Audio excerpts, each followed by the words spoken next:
इस भव के सब दुखन के कारण मिथ्या भाव इनकी सत्ता नाश करी प्रगटे मोक्ष उपाय।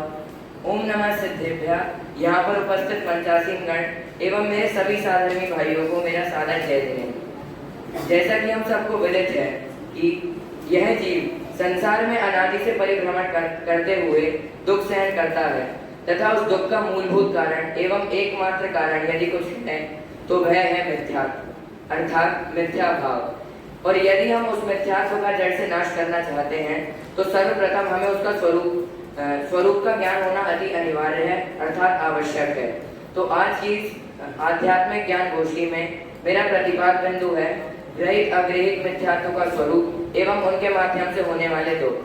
तो हम इस विषय को 4 बिंदुओं के माध्यम से समझेंगे।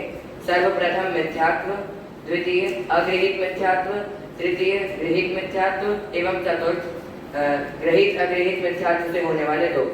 तो सर्वप्रथम मिथ्यात्व किसे कहते हैं? तो दर्शन मोहनीय के कर्म के उदय में होने वाले जीव के विपरीत परिणाम को मिथ्यात्व कहते हैं। यह गृहित और अग्रहित के भेद से 2 प्रकार का होता है। तो सर्वप्रथम हम समझेंगे अग्रहित मिथ्यात्व का स्वरूप। तो सर्वप्रथम अग्रहित मिथ्यात्व किसे कहते हैं? जो किसी के द्वारा सिखाया नहीं गया है परंतु अनादि से जो यह जीव है यह शरीर तथा राग आदि में अहम बुद्धि करता है तथा इस प्रकार जो मिथ्या मान्यता करता है वह अग्रहित मिथ्यात्व है। वास्तव में अग्रहित मिथ्यात्व अर्थात एकत्व, ममत्व, भोक्तृत्व एवं कर्तृत्व इन 4 बुद्धियों को करना ही अग्रहित मिथ्यात्व है। इन्हीं को 7 तत्वों के संबंधी भूल में भी विभाजित किया जाता है। अग्रहित मिथ्यात्व जैसे शरीर आदि को अपना मानना, जीव को कर्ता मानना, भोक्ता मानना इत्यादि। तो यह जीव अग्रहित मिथ्यात्व के वश होकर 7 तत्व संबंधी भूल करता है। जैसे यह जीव को अजीव रूप मानता है और अजीव को जीव रूप मानता है। इस प्रकार विपरीत श्रद्धा करता है। यह इस जीव की जीव अजीव तत्व संबंधी भूल है। तथा इसी संदर्भ में पंडित दौलत राम जी अपने ग्रंथ 6 डाला में लिखते हैं कि तन उपजत अपनी उपज जान तन नशत आप को नाशमान। अर्थात यह जीव तन अर्थात शरीर की उत्पत्ति में ही अपनी उत्पत्ति एवं शरीर के नाश में ही अपना नाश मानता है। इस प्रकार यह जीव अजीव तत्व संबंधी भूल करता है तथा इसी प्रकार यह अग्रहित मिथ्या दृष्टि जीव अन्य 6 तत्वों के संदर्भ में भी भूल करता है। तो अब हम आते हैं अपने द्वितीय बिंदु की ओर जो है गृहित मिथ्यात्व। गृहित मिथ्यात्व कहते किसे हैं? तो जो कुगुरु कुदेव कुधर्म इनके माध्यम से इनके श्रद्धा आदि के माध्यम से अग्रहित मिथ्यात्व का पोषण करें उसे गृहित मिथ्यात्व कहते हैं। जैसे एक पैर पे खड़े होकर तपस्या करने को धर्म मानना इत्यादि अनेक प्रकार। तो इसमें विशेष जानने योग्य बात यह है कि यदि हम सुदेवों को अर्थात सच्चे देवों को भी मिथ्या मान्यता सहित पूछते हैं तो वह भी गृहित मिथ्यात्व है। जैसे हम शांतिनाथ भगवान की पूजा आदि करते हैं तो उसमें यदि हमारे अंतर में यह श्रद्धान है कि हम शांतिनाथ भगवान की इसीलिए पूजा कर रहे हैं कि हमारे घर आदि में शांति हो, तो वह भी गृहित मिथ्यात्व के अंतर्गत आता है। तो यह जीव गृहित मिथ्यात्व के अंतर्गत 3 प्रकार से भूल करता है। कुदेव आदि के श्रद्धा आदि के माध्यम से, कुगुरु आदि के माध्यम से एवं कुधर्म आदि के माध्यम से। तो हम इनको संक्षेप रूप में समझेंगे। सर्वप्रथम कुदेव आदि के माध्यम से जो हित के कर्ता नहीं है उनको भ्रम से हित के कर्ता जानकर उनका सेवन करना तथा जो वीतरागी नहीं है तथा राग के चिन्ह रूप स्त्री आदि तथा द्वेष के चिन्ह रूप अस्त्र शस्त्र आदि रखते हैं। इस प्रकार जो कुदेव होते हैं उनके श्रद्धा आदि द्वारा यह जीव गृहित मिथ्यात्व का पोषण करता है। इसी प्रकार कुगुरु के श्रद्धा आदि के माध्यम से कि जो धर्म के किसी अंग को धारण करके स्वयं को महान धर्मात्मा बतलाते हैं एवं महात्मा के योग के नमस्कार आदि भी करवाते हैं, उनके श्रद्धान पूर्वक यह जीव गृहित मिथ्यात्व का पोषण करता है। एवं अंत में कुधर्म के माध्यम से तो यह जीव जहाँ हिंसा आदि पापों में प्रवृत्ति हो तथा विषय कषाय में वृद्धि हो वहाँ धर्म मानता है और इस प्रकार यह जीव कुधर्म के माध्यम से गृहित मिथ्यात्व का पोषण करता है। अब हम चलते हैं अपने अंतिम बिंदु की ओर जो है गृहित अगृहित मिथ्यात्व के माध्यम से उत्पन्न होने वाले दुख।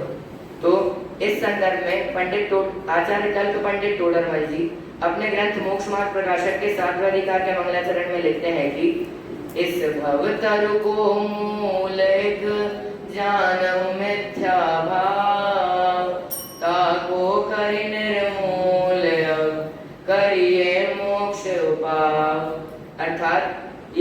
इस संसार रूपी वृक्ष की मूल अर्थात जड़ मिथ्या भाव अर्थात मिथ्या ज्ञान, मिथ्या दर्शन, मिथ्या ज्ञान और मिथ्या चारित्र है तथा उनको मूल से नाश करना वह ही मोक्ष का उपाय है।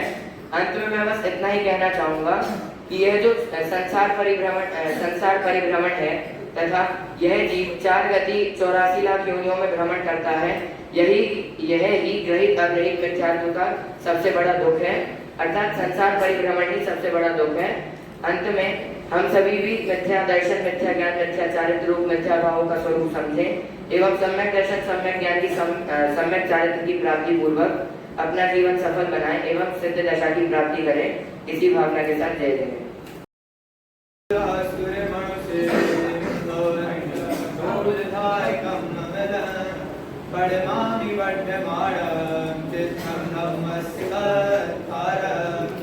एक बार हुआ यूं कि जब मैं अपने पिताजी के साथ मंदिर जी में जा रहा था, तब मंदिर जी दूर होने के कारण मैं थक गया। मैंने पिताजी से कहा, पिताजी पास ही में एक देवी मामा मंदिर है, चलिए वहां जाकर दर्शन कर लेते हैं। तब मेरे पिताजी ने दृढ़पूर्वक कहा, बेटा हम कुदेवों को नहीं पूछते। तब मैंने आश्चर्यपूर्वक पिताजी से पूछा, पिताजी ये कुदेव कौन होते हैं और हमें क्यों नहीं पूछना चाहिए? तब मेरे पिताजी ने कहा, बेटा आचार्य कल्प पंडित प्रवर टोडरमल जी ने मोक्ष मार्ग प्रकाशक ग्रंथ 6वें अधिकार में कुदेवों का स्वरूप एवं उनके पूजन आदि के निषेध के बारे में विस्तार से लिखा है। तब मैंने और मेरे पिताजी ने जो अध्ययन किया तो उस विषय पर मैं आप सभी की समझ चर्चा करूंगा। प्रणमामि वर्धमानम आदरणीय अध्यक्ष महोदय, माननीय निर्णायक गण एवं मेरे सभी साधारण भाइयों को मेरा सादर जय जय। मैं आज आप सभी के सामने आप सभी के समक्ष कुदेव का स्वरूप विषय पर 4 मुख्य बिंदुओं पर चर्चा करूंगा। सर्वप्रथम है सच्चिदेव एवं कुदेवों का स्वरूप। दूसरा है कोई भी अज्ञानी जीव इन कुदेवों को किन कारणों से पूछता है। तीसरा है जैन धर्म में देव संज्ञा प्राप्त करने वाले वृंदर आदि सूर्य आदि देवों को क्यों नहीं पूजना चाहिए। तथा चौथा एवं सर्व उपयोगी इन कुदेवों को पूजने से हानि क्या क्या है। सर्वप्रथम हम यह जानेंगे कि सच्चे देव किन्हें कहते हैं। तो जो गृहस्थ त्याग कर मुनि धर्म की काल तक निस्वभाव साधन द्वारा 4 घाती कर्मों का क्षय कर अनंत चतुष्टर रूप विराजमान हुए हैं, ऐसे वीतरागी सर्वज्ञ हितोपदेशी अरिहंत परमेश जी तथा शुद्धोपयोग रूप शेष 4 आघाती कर्मों का क्षय कर सिद्ध पद प्राप्त किया है जिनने, ऐसे सिद्ध परमेश जी सच्चे देव हैं। अब हम यह जानेंगे कि कुदेव किन्हें कहते हैं। तो आचार्य कल्प पंडित प्रवर टोडरमल जी अपने मोक्ष का प्रकाशक ग्रंथ में लिखते हैं, जो हत्याकर्ता नहीं है परंतु धर्म से स्वयं को हत्याकर्ता बतलाते हैं और पूजा की क्रिया करवाते हैं, वे ही कुदेव है। अर्थात जो वीतरागी सर्वज्ञ हितोपदेशी नहीं है वे ही कुदेव है। वही पंडित दौलत राम जी छेड़ाला ग्रंथ में लिखते हैं, जो राग द्वेष मरि करि मलिन वनिता गराज जुत चिन्ह चीन ते है कुदेव तिन तीर सेव सट करत तटिन भ्रमण छेव। अर्थात जो स्त्री अस्त्र शस्त्र गदादि जिनके चिन्ह हैं, ऐसे राग द्वेष रूप प्रवर्तते हुए देव ही कुदेव हैं। अतः जो इनको पूछता है उसका अनंत संसार बढ़ता जाता है, वह अनंत काल तक दुख की प्राप्ति करता है। अब हम यह जानेंगे कि कोई भी अज्ञानी जीव इन कुदेवों को किन कारणों से पूछता है। तो कुछ अज्ञानी जीव इन कुदेवों को मोक्ष की प्राप्ति अर्थात मोक्ष के प्रयोजन के लिए पूछते हैं। वह मानते हैं कि अगर मैं इन देवों को पूजूंगा जिनके पास सभी सामग्रियां सुलभ है तो यह मुझे मोक्ष की प्राप्ति करवा देंगे, इनसे मुझे मोक्ष की प्राप्ति होगी। परंतु उसकी यह मान्यता मिथ्या है। वह मोक्ष का सच्चा स्वरूप नहीं जानता। वह यह नहीं जानता कि शुद्धोपयोग रूप सर्व कर्मों का घात होना अर्थात आत्मा की पूर्ण शुद्ध अवस्था ही मोक्ष है। वहीं आचार्य उमा स्वामी अपने तत्पर सूत्र ग्रंथ में मोक्ष मार्ग के स्वरूप में लिखते हैं, सम्यक दर्शन ज्ञान चारित्राणी मोक्ष मार्ग है। अर्थात सम्यक दर्शन सम्यक ज्ञान सम्यक चारित्र का ही मोक्ष मार्ग है। अर्थात इसकी यह मान्यता मिथ्या है। अब कुछ अज्ञानी जीव यह जानते हैं कि अगर मैं इन देवों को पूजूंगा तो ये मुझ पर ऐसे चमत्कार करेंगे कि मेरा परभव अर्थात अगला जन्म सफल होगा, उनमें मुझे धन वैभव सुख संपदा आदि मिलेंगे। परंतु उसकी यह मान्यता मिथ्या है, क्योंकि अन्य भाव अर्थात पर भाव में सुख संपदा आदि भोग सामग्रियां मिलना पुण्य पाप मात्र के द्वारा ही होता है। अर्थात उसकी यह मान्यता भी मिथ्या है। अब कुछ ज्ञानी जीव यह मानते हैं कि अगर मैं इन देवों को पूजूंगा तो यह मुझे ऐसे साधन आदि प्राप्त करवाएंगे जिनसे मेरा यह भाव, इस भाव में मैं सुखी रहूंगा, मुझे बंगला आदि मिलेंगे, गाड़ी आदि मिलेंगी और मैं सुखी रहूंगा। परंतु उसकी यह मान्यता मिथ्या है। इस जन्म में मिलने वाले भोग सामग्री आदि पूर्व जन्म में बांधे गए सादा व्यंजनीय के कर्म की वजह से ही होते हैं। अर्थात उसकी यह मान्यता भी मिथ्या है। अब हम यह जानेंगे कि जैन धर्म में देव संज्ञा प्राप्त करने वाले सूर्य आदि तथा व्यंजन आदि देवों को पूजने का निषेध मोक्ष में प्रकाशन में क्यों कहा गया है। तो यह जीव व्यंजन आदि देवों को उनके द्वारा किए गए चमत्कार आदि तथा उनके द्वारा की गई सुख रूपी भाषित होती हुई प्रवृत्तियों के ऊपर पूछता है, परंतु उसकी यह मान्यता मिथ्या है, क्योंकि जैन धर्म में सकल संयम ही पूजे हैं और व्यंजन आदि कभी भी सकल संयमी नहीं हो सकते। और रही बात चमत्कारों की, तो चमत्कार आदि क्रमबद्ध पर्याय में बनी हुई पर्याय हैं, वे व्यंजन आदि तो उनमें निमित्त मात्र हैं, इसलिए उनकी यह मान्यता मिथ्या हुई। अब हम जानेंगे कि यह जीव सूर्यादि को पूजने का निषेध क्यों बताया है। तो यह अज्ञानी जीव सूर्यादि को प्रकाश प्रदान करने मात्र के हेतु से पूजता है, उसकी यह मान्यता मिथ्या है, क्योंकि अगर यह जीव सूर्यादि को प्रकाश प्रदान करने मात्र से पूजेगा तो इस संसार के सभी प्रकाशमान तत्वों को पूजना पड़ेगा, जो कि असंभव है, इसलिए उसकी यह मान्यता भी मिथ्या है। अब हम यह जानेंगे कि इन कुदेवों को पूजने से क्या क्या हानियां होती हैं। इन कुदेवों को पूजने से मिथ्या दर्शन की पुष्टि होती है, अर्थात सम्यक दर्शन का अभाव होता है, जिससे मोक्ष मार्ग दूर होता है। इन कुदेवों को पूजने से पाप की प्रवृत्ति होती है, जिनसे अनंत संसार का दुख बनता है। इन कुदेवों को पूजने से जीव का प्रयोजन अर्थात सुख की प्राप्ति नहीं होती। इन कुदेवों को पूजने से परद्रव्य को अपना मान्य रूप महामिथ्यात्व बंद होता है, जिससे परद्रव्य में इष्टनिष्ठ रूप मिथ्यात्व बनता है। अंत में मैं इतना ही कहना चाहूंगा कि आप सब भी मिथ्या कुदेवों का श्रद्धांजलि छोड़कर सच्चे देवों का श्रद्धांजलि कर सम्यक दर्शन प्राप्त कर मुक्ति लक्ष्मी को शीघ्र बने, इसी मंगल भावना से जय जय। अपने हाथ जोड़ लेंगे। विषयाशावशातीतो निरारंभो परिग्रह ज्ञान ध्यान तपोरत तपस्वी स प्रशस्यते। आदरणीय अध्यक्ष महोदय, माननीय निर्णायकगण एवं सभा में उपस्थित मेरे सभी साधर्मी भाइयों को मेरा सादर जय जय। आज की ज्ञान गोष्ठी में मेरा विषय है कुगुरु का स्वरूप और उनके श्रद्धानादि का निषेध। आचार्य समंतपत्र अपने ग्रंथ रत्नकरण शावकाचार में बताते हुए कहते हैं कि जो हमें संसार सागर से पार उतारने का मार्ग दिखाए और उस मार्ग पर स्वयं चले वह सच्चा गुरु है, और जो हमें राग द्वेष का उपदेश दे और संसार सागर में फंसाए और स्वयं संसार सागर में फंसा रहे वह कुदेव है। पंडित दौलत राम जी भी अपने ग्रंथ छैडाला की दूसरी ढाल में लिखते हुए कहते हैं, जो गुरु कुदेव कुधर्म सेव पोषे चिर दर्शन मोहे अंतर रागादिक धरे जेर बाहर दर अमृते सनि धारे कुलिंग लहि महत भाव ते गुरु जन्म जल कलना। दौलत राम जी कहते हैं कि जो कुगुरु कुधर्म और कुदेव को मानता है तो उसका अनंत संसार ही बनता है, और जो कुगुरु कुधर्म कुदेव को मानता है उसे ग्रहित मिथ्यात्व का बंध होता है। जो कुगुरु होते हैं वह अंतर में मोह राग द्वेष के परिणाम रखते हैं और बाहर में नाना प्रकार के वस्त्र आदि आभूषण आदि पहने हुए होते हैं। उदाहरण देते हुए दौलत राम जी कहते हैं कि जिस प्रकार संसार रूपी समुद्र में अगर पत्थर की नाव उतारी जाए तो वह नाव शीघ्र ही डूबती है और उसे जो चलाए वह भी संसार सागर में डूबता है, इसी प्रकार जो कुगुरु कुदेव कुधर्म को मानता है वह भी संसार सागर में शीघ्र ही डूबता है। पंडित टोडरमल जी अपने मोक्षमार्ग प्रकाशक शास्त्र के 6वें अध्याय में कुगुरु का 3 प्रकार से वर्णन करते हैं। कुलादि की अपेक्षा से, पट्ट परंपरा और वस्त्र वेश की अपेक्षा से, कुलादि की अपेक्षा से। लोग कहते हैं कि हमारा कुल ऊंचा है इसलिए हम गुरु हैं, लेकिन महाभारत आदि ग्रंथों में अनेक ब्राह्मण आदि का निरूपण करने में आया है। वहां पर जो ब्राह्मण होकर चांडाल आदि का कार्य करे उसे चांडाल ब्राह्मण संज्ञा दी गई है। वैसे ही वैष्णव शास्त्र में जो वेद व्यास का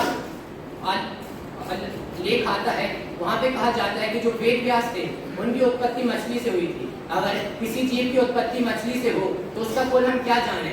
और लोग तो कहते हैं कि ब्रह्मा ने ही सभी को बनाया है। अगर सभी को ब्रह्मा ने ही बनाया है तो फिर तो सभी का कुल एक ही होना चाहिए, लेकिन ऐसा नजर नहीं आता। कुल की उच्चता तो धर्म साधने से होती है। फिर पट्ट परंपरा गुरु के अभाव होने पर शिष्य का गुरु के स्थान आदि ग्रहण कर लेना। लेकिन वो शिष्य जो है वो गुरु पद के लायक नहीं है, उसमें गुरु के जैसे गुण नहीं है, लेकिन वह गुरु के पद पर स्थित तो हो गया है, वही पट्ट परंपरा। वेश की अपेक्षा, जैसे कि वेश मान लिया कि जो भगवत आदि वस्त्र धारण करेगा, लाल चुन्नी सफेद चुन्नी आदि पहनेगा, जिसकी बहुत बड़ी शाखाएं होंगी, जो बाहर में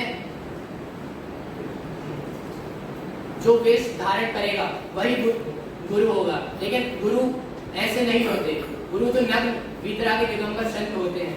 टोडरमल जी प्रश्न उठाते हैं और वहीं पे खुद ही उत्तर देते हैं कि अगर हम जो हमें ज्ञान देता है उन्हें हम गुरु माने और जो हमें शास्त्र को अभ्यास कराएं उन्हें हम गुरु क्यों नहीं माने। तो गुरु की संज्ञा कई प्रकार से होती है। जैसे अगर हम कुल की अपेक्षा माने तो हमारे माता पिता हमारे गुरु हैं और विद्यालय आदि में हमारे शिक्षक हमारे गुरु हैं, जो हमें धर्म का उपदेश दे वे भी हमारे गुरु हैं। लेकिन चारित्रम खलु धम्मो, अर्थात जिसका चारित्र हो, जो चारित्र धारक हो वही सच्चा गुरु होता है। आचार्य पूजपाल अपने ग्रंथ इष्टोपदेश में कहते हैं जो कुगुरु होते हैं वो मनोरंजन आदि कार्य में लगे रहते हैं और जो सुगुरु होते हैं वे वन जंगल में आदि में जाकर अपने ध्यान करते हैं। जो कुगुरु होते हैं वे मनोरंजन आदि कराते हैं, वे एक हाथ ऊपर करके महीनों तक तप आदि करते हैं, बाहर में अपने शरीर को दुख पहुंचाते हैं, वर्तमान को देखकर भविष्य बताते हैं और आदि अनेक क्रिया करते हैं जिससे लोग उनसे प्रभावित हों। और जो सुगुरु होते हैं वह वन जंगल में जाकर अपनी आत्म साधना करते हैं, वे समाज में ना रहकर किसी से मोह राग द्वेष नहीं रखते और सिर्फ अपनी आत्मा का ही ध्यान करते हैं। ऐसे ही जैन धर्म में 3 लिंग स्वीकार किए गए हैं। उसे छोटे दादा हुकुमचंद जी भारे लिखते हैं, एक जिनवर लिंग है उत्कृष्ट श्रावक दूसरा, कोई चौथा है नहीं पर यारिका का है तीसरा। इसका अर्थ कुछ इस प्रकार है, जो प्रथम वेश है वो नग्न दिगंबर वीतरागी संत का वेश है और जो द्वितीय वेश है वो उत्कृष्ट श्रावक हेलक एवं शुल्लक का वेश है और जो तृतीय वेश जैन धर्म में बताया गया है वह आरिका का वेश है। आचार्य पूजपाल इष्टोपदेश ग्रंथ में लिखते हैं कि न कुगुरु शरण है न सुगुरु शरण है, सिर्फ अपनी आत्मा ही शरण है। तो हम सभी सुगुरु की पहचान कर अपनी आत्मा में लीन हो और जल्द से जल्द सिद्धपुरी की प्राप्ति करें। इसी मंगल भावना से मैं अपनी वाणी को विराम देता हूँ। जय हिंद। मार्गस्य निस्तारं वेतारं कर्मयोगतां ज्ञातारं विश्वतत्त्वानां वन्दे तद्गुरुलब्धये। ओम नमः सिद्धेभ्यः। आदरणीय अध्यक्ष महोदय, माननीय निर्णायक एवं सभा में उपस्थित सभी साधारण भाइयों को मेरा सादर शुभकामनाएं मंगल। आज की प्रवर्तमान ज्ञान गोष्ठी में मेरा विषय है उधर्म का स्वरूप। इस विषय को हम 4 मुख्य बिंदुओं के माध्यम से समझेंगे। उधर्म किसे कहते हैं, किन क्रियाओं के माध्यम से उधर्म होता है, काल दोष के कारण जैन धर्म में उधर्म की व्यक्ति किस प्रकार हुई और अन्य उधर्म के सेवन मिथ्या भाव कैसे उत्पन्न हुआ। तो सर्वप्रथम हम यह जानेंगे उधर्म किसे कहते हैं। जहाँ हिंसा की पाप उत्पन्न है और विषय कसाई की वृद्धि वहाँ पर धर्म मानना है। उधर्म की परिभाषा बतलाते हुए गौरव राम अपनी ख्याला के दूसरे धर्म में लिखते हैं कि रागादि भाव हिंसा समेत दुर्जित प्रस्ताव भयाके क्रिया तेन दानम कुल तेन सर दैनरे असर। अर्थात जिस धर्म में मिथ्या तथा रागादि रूप भाव हिंसा और त्रस्त और स्थावर जी के घात रूप द्रव हिंसा को धर्म माना जाता है वही कुधर्म, और जो जीव इस कुधर्म को करता है वह निश्चित ही दुख पाता है। अब हम जानेंगे कि किन क्रियाओं के माध्यम से कुधर्म होता है। इसे मैं आपको 4 क्रियाओं के माध्यम से समझाऊंगा। पहला, यज्ञादि क्रियाओं में धर्म मानना। इससे मनुष्य उत्पन्न होती है और त्रस्त और स्थावर जीवों का घात होता है, इसीलिए इसे कुधर्म ही जानना चाहिए। दूसरी, अन्य तीर्थ स्थानों पर स्नान आदि करना। नदी या अन्य तीर्थों पर स्नान आदि करके छोटे बड़े जीवों की हिंसा करते हैं, बढ़ाते हैं और पंचेंद्रिय विषयों की पुष्टि करते हैं, इसीलिए इन्हें भी कुधर्म दान, विशेष तिथि या विशेष कर्मों पर दान देते, अमावस्या, पूर्णिमा आदि के दिन दान देकर सुख प्राप्ति की इच्छा करते हैं और यह क्रिया ये लोभादि की अधिकता से करते हैं, इसीलिए इस क्रिया को धर्म न मानकर उधर्म मान। चौथी और अंतिम क्रिया, व्रतादि क्रियाएं तो करते हैं परंतु दिन में भोजन नहीं करते, पर रात्रि में भोजन करते हैं। अन्न का त्याग तो करते हैं परंतु अन्नमूल आदि का भक्षण करते हैं, इसीलिए इस क्रिया को भी उधर्म जाते हैं। अब हम जानेंगे कि काल दोष के कारण जैन धर्म में उधर्म की वृत्ति किस प्रकार की गई। व्रतादि का नाम धारण करके शरीर का श्रृंगार आदि करते हैं, नित्य भोजन आदि करते हैं, रगड़ा कुतूहल आदि करते हैं। जैसे 10 उपवास आदि करने के पश्चात उसका उत्सव मनाकर विषय कसाई की पुष्टि करते। पुण्य के नाम पर पाप क्रियाएं करते हैं, जैसे स्तुति भक्ति के समय दीपक जलाना, जिससे शुभ परिणाम तो कम होते हैं परंतु हिंसादी पाप क्रियाएं ज्यादा होती हैं। मंदिर में कुकर्ता और सोना आदि विषय कसाय का पोषण करता है, वह कुधर्म है।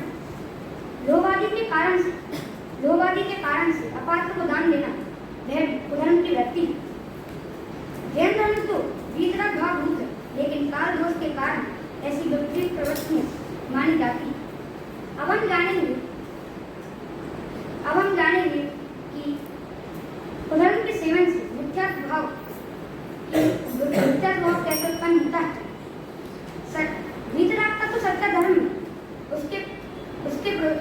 उसका प्रयोजन हमें सिद्ध होता है, लेकिन जिन क्रियाओं से राग आदि भाव बढ़े, हिंसादी प्रवृत्ति बढ़े और जिससे संसार बढ़ता है, इसीलिए इसे कुधर्म के सेवन से मिथ्यात्व भाव का उत्पन्न किया है। अब मैं अंत में इतना ही बोलना चाहूँगा कि हम कुधर्म का सेवन ना कर सत्य धर्म का सेवन करें और मोक्ष पथ पर लगकर जल्द से जल्द मोक्ष में जाएं, इसी मंगल भावना से बोलें। पठिते सति फलं स्यादुपवासस्य वाचनं महितुर्भवे। ओम नमः सिद्धेभ्यः।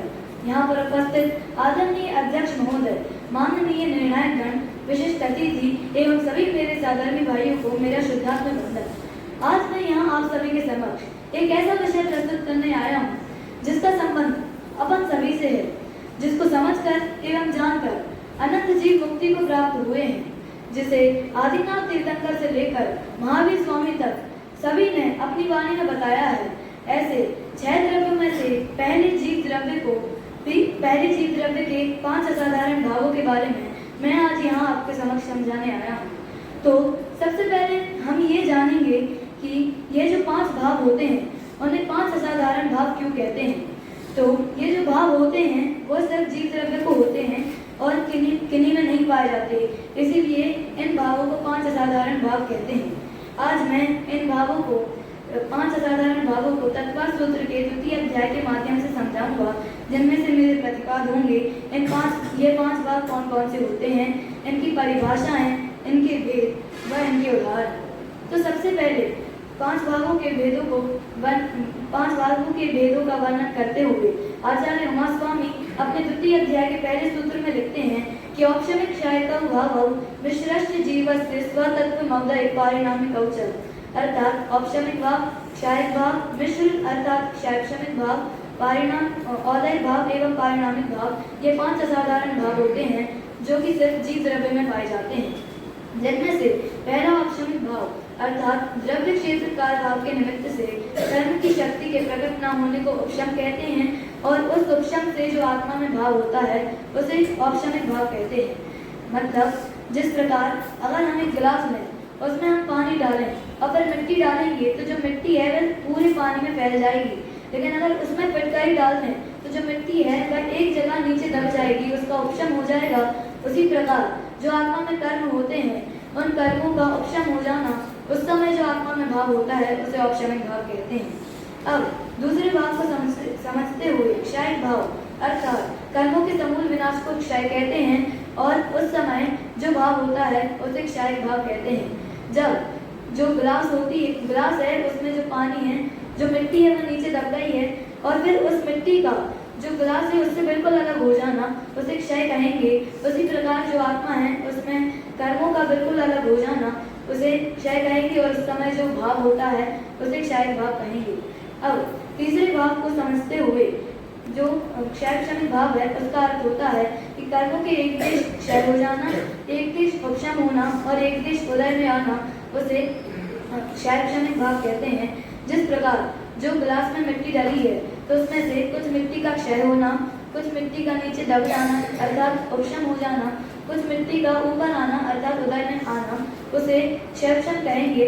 उसी प्रकार जो आत्मा है उसमें से कुछ कर्मों का क्षय हो जाना, कुछ कर्मों का उदय में आना एवं कुछ कर्मों का उपशम हो जाना उसे क्षयक्षण कहेंगे और उससे जो भाव होता है उसे क्षयक्षण भाव कहेंगे। अब चौथे औदयिक भाव को समझते हुए स्थिति को पूरी करके कर्मों के फल देने को उदय कहते हैं और उस समय जो भाव होता है उसे औदयिक भाव कहेंगे। जिस प्रकार जो गिलास है उसमें हमने जब मिट्टी डाली तो कुछ मिट्टी तो नीचे चली जाएगी लेकिन कुछ मिट्टी ऊपर रह जाएगी, उसका उदय होगा। उसी प्रकार जो आत्मा है उसमें कर्मों का उदय होना, उस समय जो भाव होगा उसे औदयिक भाव कहेंगे। अब पंचम एवं अंतिम पारिणामिक असाधारण भाव अर्थात जो भाव ऊपर कहे हुए भावों के आश्रय से नहीं होता है लेकिन जो भाव आत्मा का स्वभाव है उसे पारिणामिक भाव कहेंगे। जिस प्रकार जो उदाहरण में पानी में कितनी भी मिट्टी डाल दें लेकिन जो पानी का जो स्वभाव है वह उस मिट्टी से हमेशा अलग ही रहेगा, उसके जैसा नहीं हो जाएगा, अलग नहीं हो जाएगा। उसी प्रकार जो आत्मा है उसमें कितने ही कर्म क्यों ना आ जाए, जो आत्मा का स्वभाव है वह उससे अलग ही रहेगा, उसे पारिणामिक भाव कहते हैं। इन 5 भावों का वर्णन करते हुए दूसरे सूत्र में बात आती है कि द्विनवाष्टादशैक विंशति त्रिभेदा यथाक्रमम् अर्थात औपचारिक भाव के 2, क्षयिक भाव के 9, मिश्र भाव के 18, औदयिक भाव के 21 तथा पारिणामिक भाव के 3 भेद क्रम से होते हैं। इन क्रम से भेदों का वर्णन करते हुए क्रम से सूत्र आते हैं। तीसरे सूत्र में औपचारिक भाव के 2 भेदों का वर्णन है। सम्यक्त्व चारित्र्य अर्थात औपचारिक भाव के औपचारिक सम्यक्त्व एवं औपचारिक चारित्र्य ऐसे 2 भेद होते हैं। चौथे सूत्र में क्षयिक भाव के भेदों का वर्णन किया गया है कि ज्ञान दर्शन दान लाभ भोग उपभोग वीर्याणि च अर्थात औपचारिक भाव के क्षयिक भाव के केवल ज्ञान, केवल दर्शन, दान लाभ भोग उपभोग और वीर एवं सम्यक्त्व व चारित्र्य ऐसे 9 भेद होते हैं। 5वें सूत्र में क्षयिक भाव के भेदों को स्पष्ट किया गया है। ज्ञान ज्ञान दर्शन लब्धेयश्च चतुस्त्री पंचभेदा सम्यक्त्व चारित्र संयमाश्च।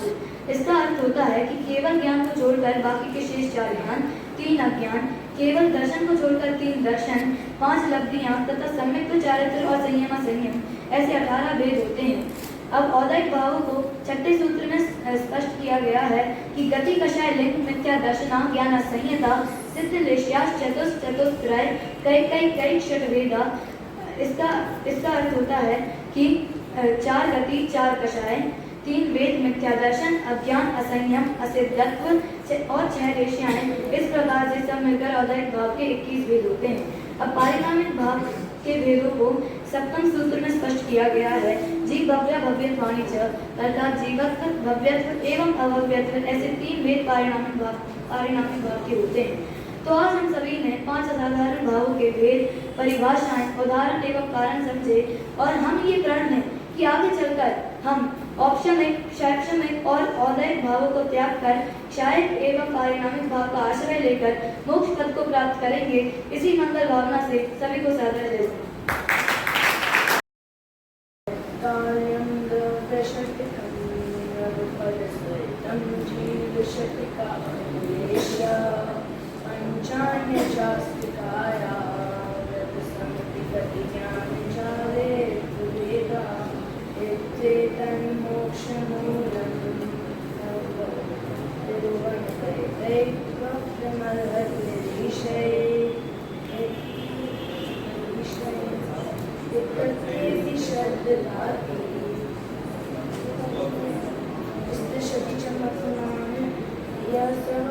शुद्ध दृष्टि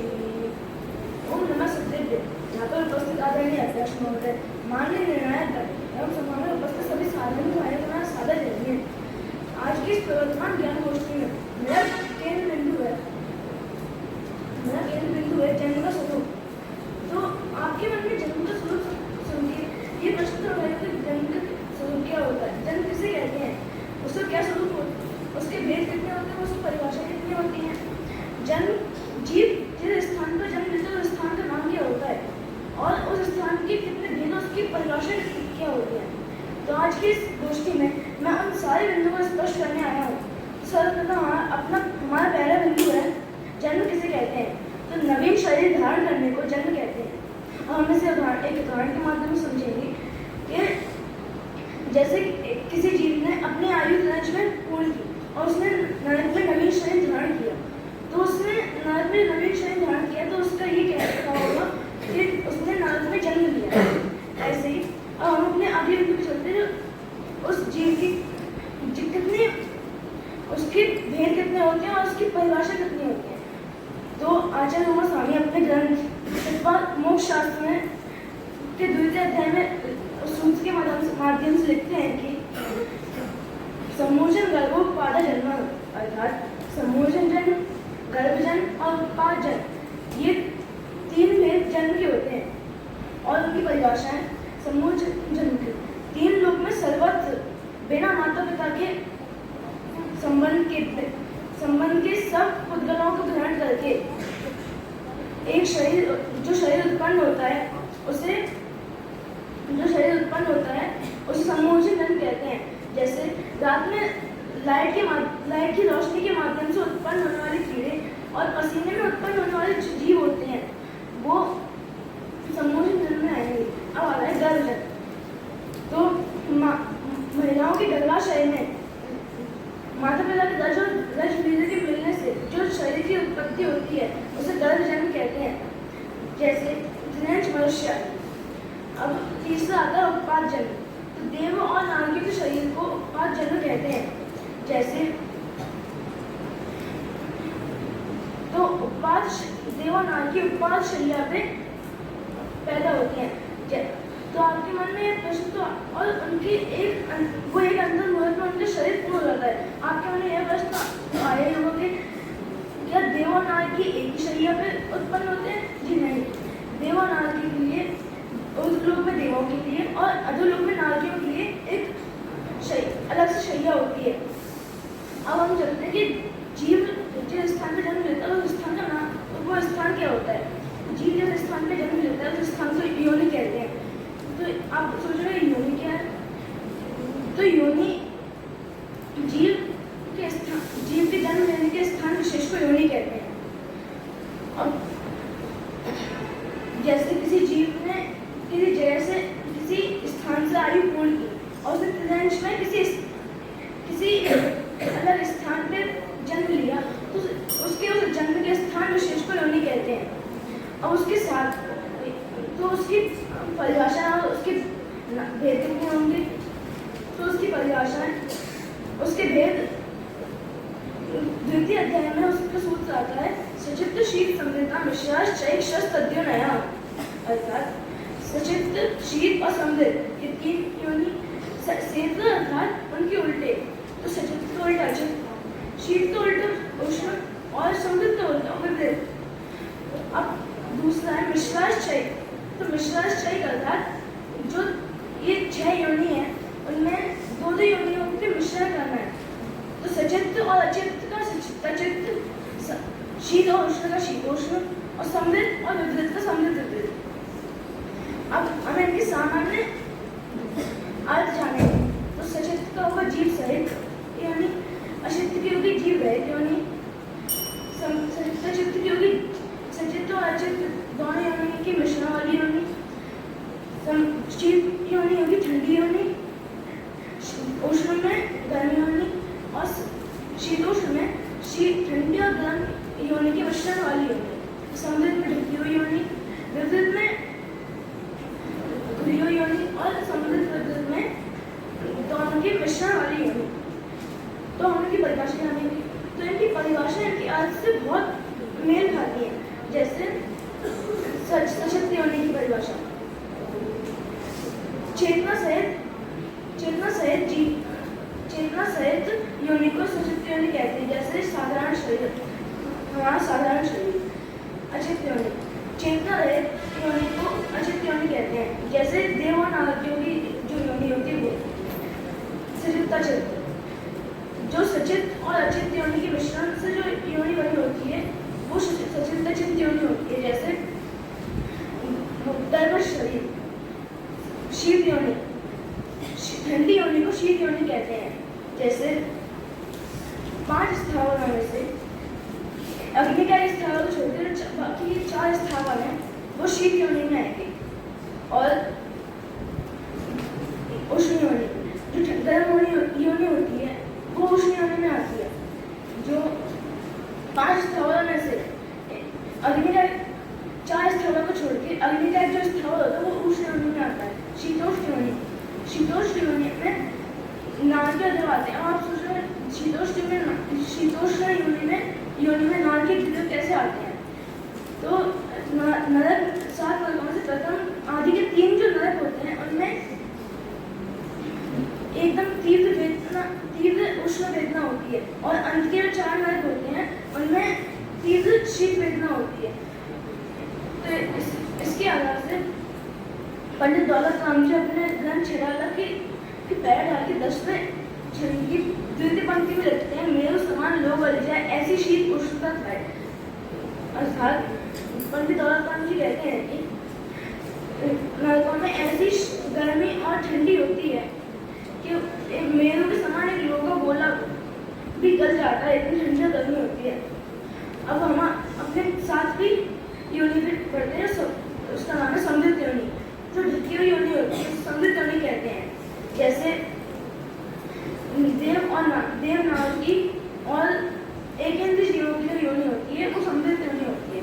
विवृत योनि, जो योनि ढकी हुई हो, जो योनि खुली हुई हो उसे विवृत योनि कहते हैं, जैसे देव नाग एकेंद्रीय जीवों की योनि विवृत योनि होती है।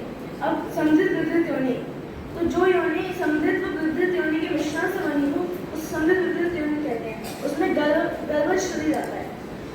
अब इतनी देर से हमने योनि की चर्चा तो कर ली, लेकिन हमारा मेन टॉपिक तो वो क्या था? वो था जन्म का स्वरूप। लेकिन जन्म के स्वरूप में हमने शुरुआत में संक्षिप्त में चर्चा की थी, लेकिन अभी उसकी विस्तार से हम चर्चा करेंगे। जो उसका सूत्र आता है जरायु जांडज पोता नाम गर्भ, अर्थात गर्भ जन्म के 3 भेद हैं, जरायु जन्म, अंडज जन्म और पोत जन्म। तो जरायु जन्म की परिभाषा इस प्रकार है, जो शरीर जरायु जल से उत्पन्न होने वाले शरीर को जरायु जन्म कहते हैं, जैसे गाय भैंस आदि। और आप सोच रहे हो जल क्या होता है? तो खून और मांस से बने जाल को जल कहते हैं। अब आता है अंडज जन्म, तो अंडे से उत्पन्न हुए शरीर को अंडज जन्म कहते हैं, जैसे कबूतर चील आदि। अब आता है पोत जन्म, तो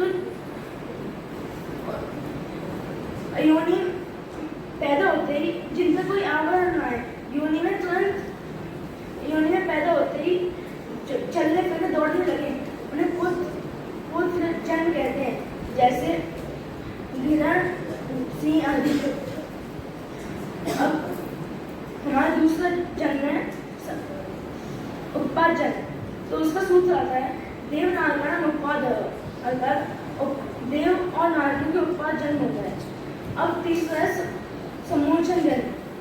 तो समूचन जन्म, तो पहले की जो 2 जन्म है उनमें जितने संसार के जीव आ गए, अब बचे हुए जो संसार के जीव हैं वो समूचन जन्म में आ जाएंगे। जैसे एकेंद्रीय जीव से पंचेंद्रीय असंगी तक के जीव नियम से समूचन जन्म में होते हैं, और पंचेंद्रीय के संगी पंचेंद्रीय त्रियंश कुछ संगी पंचेंद्रीय त्रियंश गर्भ होते हैं और समूचन होते हैं। और जो लब्ध्य पर्याप्त मनुष्य होते हैं, संगी पंचेंद्रीय मनुष्य होते हैं, वो संगी पंचेंद्रीय मनुष्य होते हैं, उनका समूचन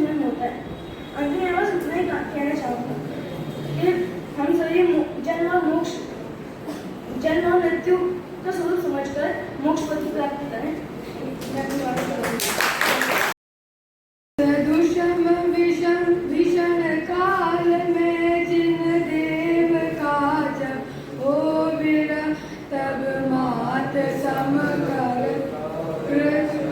शास्त्र ही आधारे। ओम नमः सिद्धेभ्य। यहाँ पर उपस्थित आदरणीय अध्यक्ष महोदय, माननीय निर्णायक गण, विशिष्ट अतिथि एवं सभा में उपस्थित मेरे सभी साधक भाइयों को मेरा श्रद्धापूर्ण वंदन। तो आज की इस प्रवर्तमान ज्ञान गोष्ठी में मेरा प्रतिपादित केंद्र बिंदु है विग्रह गति को आचार्य युवा स्वामी द्वारा रचित तत्वार्थ सूत्र के द्वितीय अध्याय में से समझाना है। सर्वप्रथम आचार्य लिखते हैं कि विग्रहगतो कर्मयोग, अर्थात विग्रह गति में कार्मण कार्ययोग होता है। उसकी सहायता से जीव एक गति से दूसरी गति में जाता है।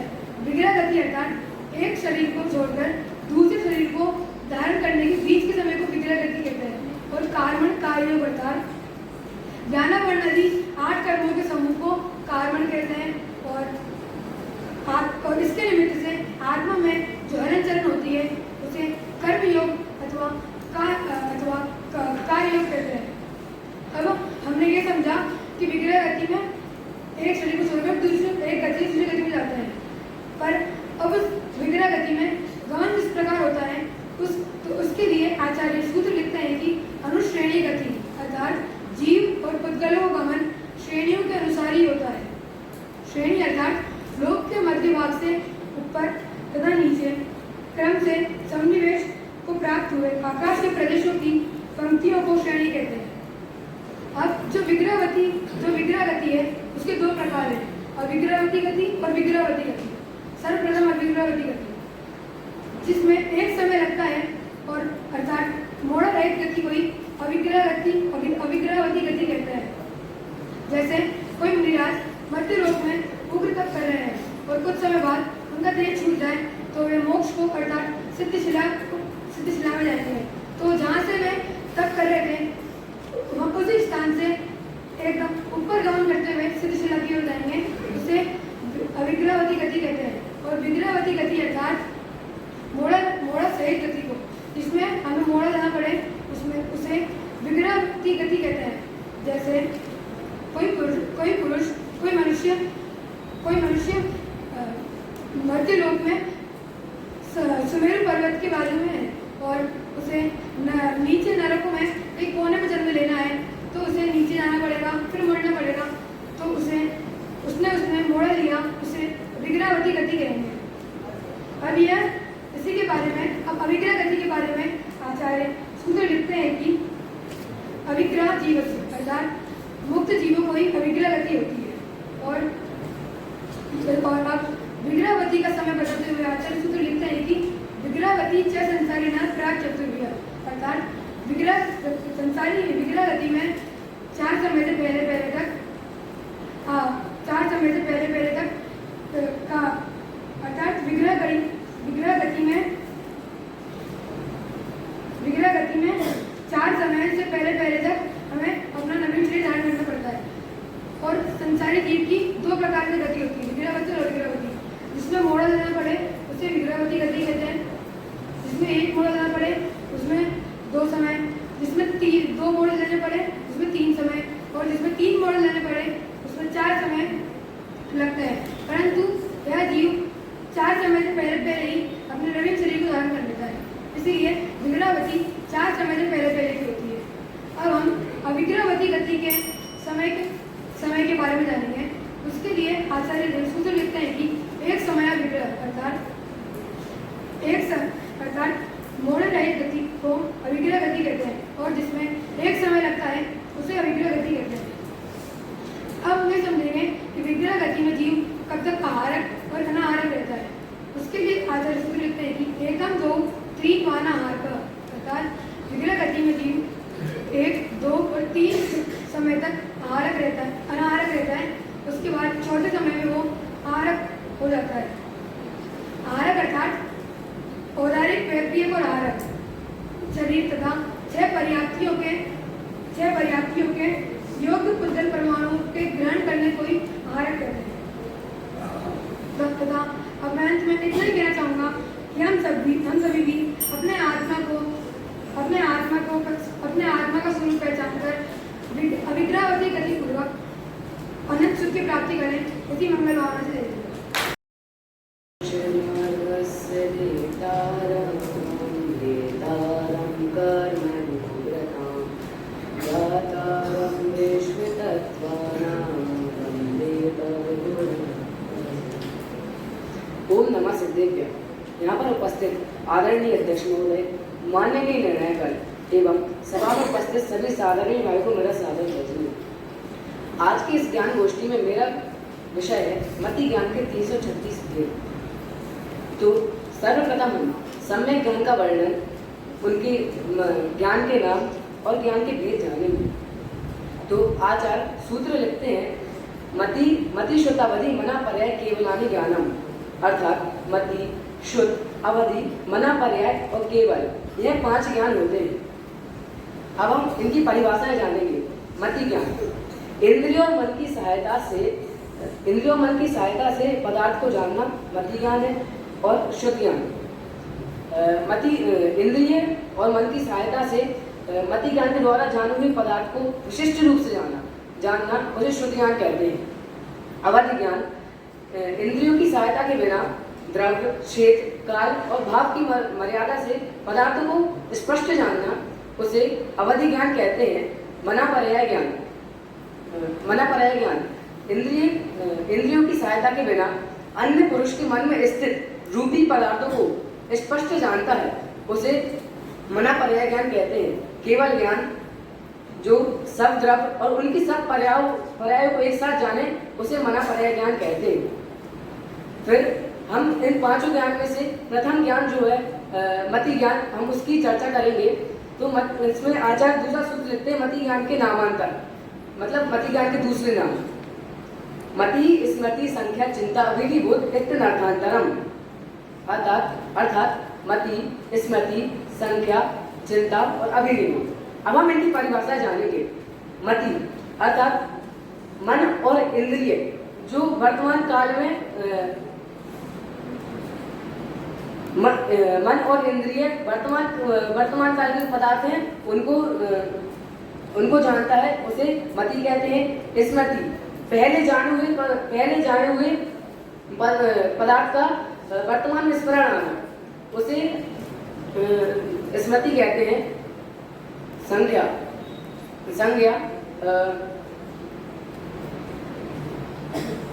वर्तमान में किसी पदार्थ को देखकर यह वही है, इस प्रकार का जोड़ रूप ज्ञान को स्मृति कहते हैं, संज्ञा कहते हैं।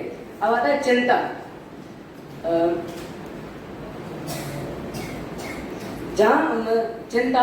जहाँ धूम होता है वहाँ अग्नि होती है।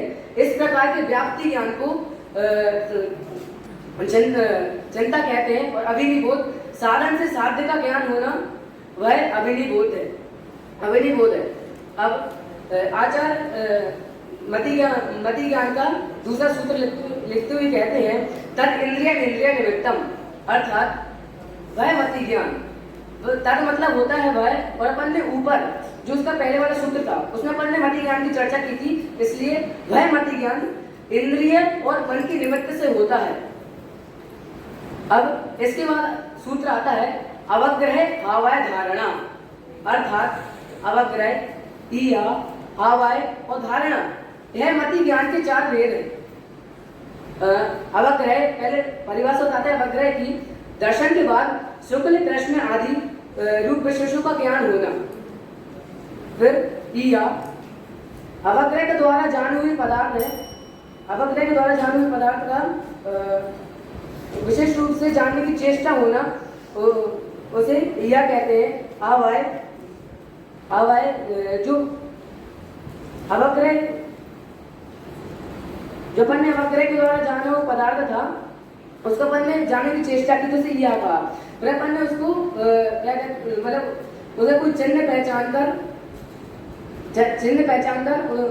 पहचाना तो फिर उसको आवाय कहा।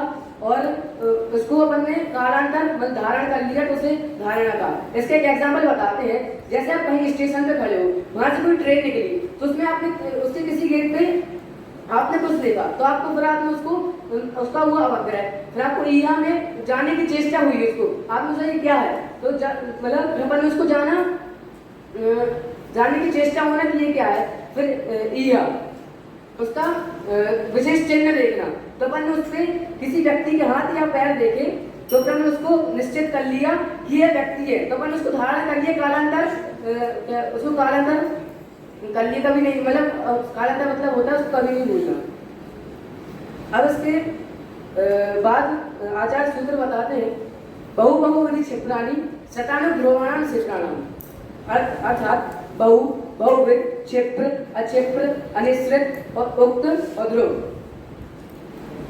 और फिर क्षेत्राणा मतलब होता है इसके उल्टे विध, एक विध अक्षिप्र अनिश्रित नुक्त और अध्रुव। इसके बाद आचार्य दो सूत्र बताते हैं अर्थस्य और व्यंजनस्य वग्रह। अर्थस्य व्यंजनस्य वग्रह, अपन ने जो पहले अवग्रह जाने थे उसके दो भेद हैं, अर्थवग्रह और व्यंजनावग्रह। तो अर्थवग्रह की परिभाषा बताते हैं अव्यक्त और अप्रकट पदार्थ के अवग्रह को अर्थावग्रह कहते हैं, और व्यंजनावग्रह व्यक्त और प्रकट पदार्थ के अवग्रह को व्यंजनावग्रह कहते हैं। अब अपन 336 भेद जानेंगे कैसे होते हैं। तो सर्वप्रथम इसमें अवग्रह, ईया, हावाय और धारणा। तो अवग्रह के दो भेद होता है, अर्थावग्रह और व्यंजनावग्रह। अर्थावग्रह में जो अपन ने 12 पदार्थ जाने थे, बहुविध, एक विध, क्षिप्र अक्षिप्र, निश्रित अनिश्रित, उक्त और अनुक्त, ध्रुव और अध्रुव, ये अपन ने 12 पदार्थ जाने थे। और उसमें 5 इंद्रिय और 1 मन ऐड हो जाते हैं। तो फिर 5 इंद्रिय स्पर्श रसना घ्राण चक्षु कर्ण और 1 मन ऐड होते हैं। तो उसमें अपन 12 पदार्थ और 6 मतलब 12 मल्टीप्लाई करते हैं 6 का, तो उसमें आंसर आता है 72। फिर व्यंजनावग्रह में वही 12 पदार्थ रहते हैं, लेकिन इसमें एक सूत्र आता है ना चक्षु रनेन्द्रियाभ्याम। इसका अर्थ होता है जो मतिज्ञान है, जो व्यंजनावग्रह है उसके ना चक्षु रनेन्द्रियाभ्याम, चक्षु और रनेन्द्रिय मतलब होता है मन, यह नहीं होते। उसमें स्पर्शन रसना घ्राण और कर्ण, यह 4 इंद्रिय रहती हैं। तो फिर इसमें अपन ने 12 का मल्टीप्लाई कर दिया 4 से, तो उसका आंसर आता है 48। फिर अपन ने ईया में 12 पदार्थ और 5 मन और 5 इंद्रिय और 1 मन लिया। फिर आवाय में भी अपन ने 12 पदार्थ 5 इंद्रिय और 1 मन लिया। और धारणा में भी अपन ने 12 पदार्थ 5 इंद्रिय और 1 मन लिया। तो उसमें अपन के 72 प्लस 48, तो उसमें अपन का 120 आंसर है। उसमें ये अपन ने 72 और ऐड किए, तो फिर अपने 192 आंसर है। उसका अपन ने और 72 ऐड किए, तो उसमें 264 आंसर है। और जब अपन एंड में जब अपन के धारणा के थे 12 पदार्थ और 5 इंद्रिय और 1 मन, तो उसमें 72 होते हैं, अपन वो ऐड किए। तो फिर उसमें अपना 336 भेद अपने इस प्रकार आते हैं। तो इस प्रकार मेरा विषय रहा। जय श्री राम।